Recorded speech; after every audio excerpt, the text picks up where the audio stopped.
হাট্টিমা team team মারে ডিম পারে খারাপ দুটো শিং আছে দেখছেন কখন? এই জীবনটা শুরু হলো মিথ্যা দিয়া। ও তো ভালো রিলিফের কম মারবে, কথা বলছেন না কেন?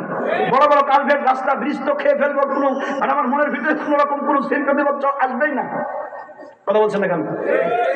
ওর কোনো রিফ্লেকশন হবে না, কারণ ওকে সেই শিক্ষা দেওয়া হয় না, কথা বলেন ঠিক না?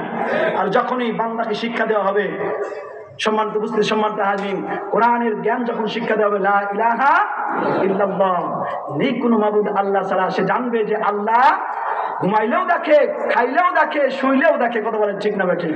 এজন্য আমি একটু ঘুরাই দিয়েছি, বলবেন এমন, মাগো আমি পড়বো না আর হাট্টিমা টিম টিম, মাদ্রাসাতে গিয়ে পড়বো আলিফ লাম মিম। মারহাবা কন, মারহাবা কন। কেন বলছি? আওয়ালাদিন সালিহিন ইয়াদউ লাহু, এই জন্য আমার মা আমার 3.5 বছর ব্রেন স্ট্রোকের রোগী ছিলেন, স্ট্রোক করেছেন, 2টা পা ড্যামেজ, বাম হাতটাও ড্যামেজ।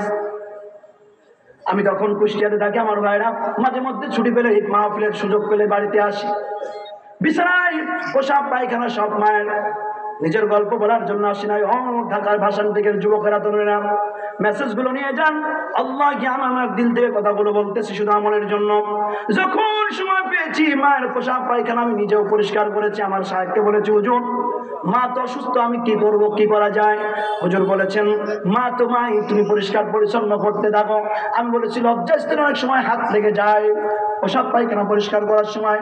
সাহেব বলেছেন, মা তো মাই, তুমি তোমার খেদমত চালিয়ে যাও। জোরে বলেন সুবহানাল্লাহ। মৃত্যুর একদিন আগে জনম দুঃখিনী মা, মেহেরপুর জেলা থেকে আমি মাহফিল করে চুয়াডাঙ্গায় ঢুকতেছি, রাত 3:30 বাজে। মায়ের শিওরে ব্যাগটা রেখে অজু করে মায়ের শিওরে দাঁড়ায়া 4 রাকাত তাহাজ্জুদ, 2 ইয়াসিন রহমান অকেয়ামূলক 4 রাকাত নামাজ শেষ করে দোয়া করতেছিলাম। দোয়া করে মায়ের সামনে গিয়ে বসলাম।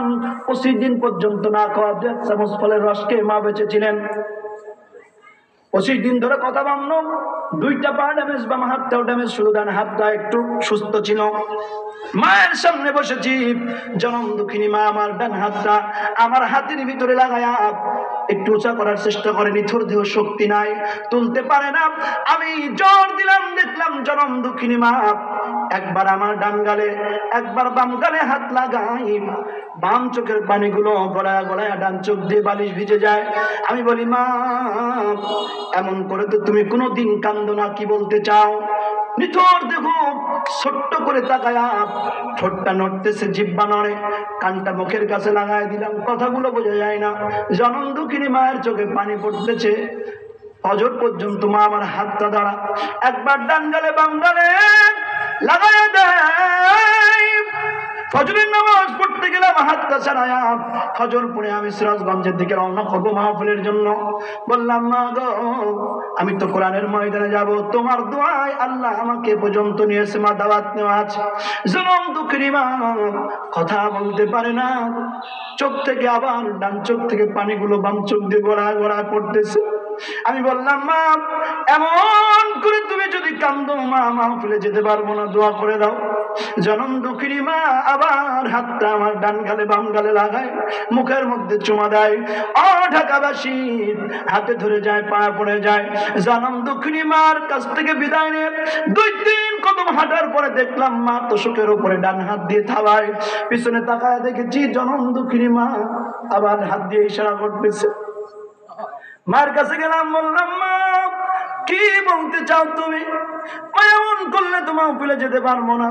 জনম দুঃখিনী মা অপলক দৃষ্টিতে আমার দিকে তাকায় আছে, ঠোঁটটা কাঁপের, যুবক তরুণ, জিহ্বাটা নড়তেছে। বলি, মা গো এমন করে তুমি কেন আচরণ করতেছো? এক প্রকার জোর করে আমি হাতটা ছাড়াইয়া রওনা করেছি, পাবনা জেলায় ঢুকেছি। হঠাৎ রিং আসলো, বললো চাচির অবস্থা ভালো না। চাচাতো ভাই বলতেছে, ঢাকাবাসী, ভাষান্টেকবাসী, আমার আর বুঝতে বাকি নাই, এই পৃথিবীর নিঃস্বার্থ ভালোবাসার মা জনম দুঃখিনী মা আমার দুনিয়া থেকে বিদায় নিয়েছে। গাড়ি ঘোড়া আছি, জহরের আজান হয়েছে মহল্লার মসজিদে নামাজ পড়ে যখন বাড়ির মধ্যে ঢুকলাম, ততক্ষণে আমার জনম দুঃখিনী মায়ের শেষ গোসল হয়ে গেছে। 9 গজ কাপড়ের সাদা কাপড় দিয়ে মায়ের কাফনটা সম্পূর্ণ করা হয়েছে। খাটুয়ার মধ্যে মায়ের লাশ, মাটির মধ্যে হাঁটু গড়ে বসে খাটুয়ার উপরে হাত দিয়েছি। খাটুয়ার উপরে হাত দেওয়ার পরে 3টা বাদুক দিয়ে মায়ের লাশটাকে বাঁধা। কে যেন একজন আমার মায়ের মুখটা খুলে দিয়েছে, কাপড় সরাই দিয়েছে।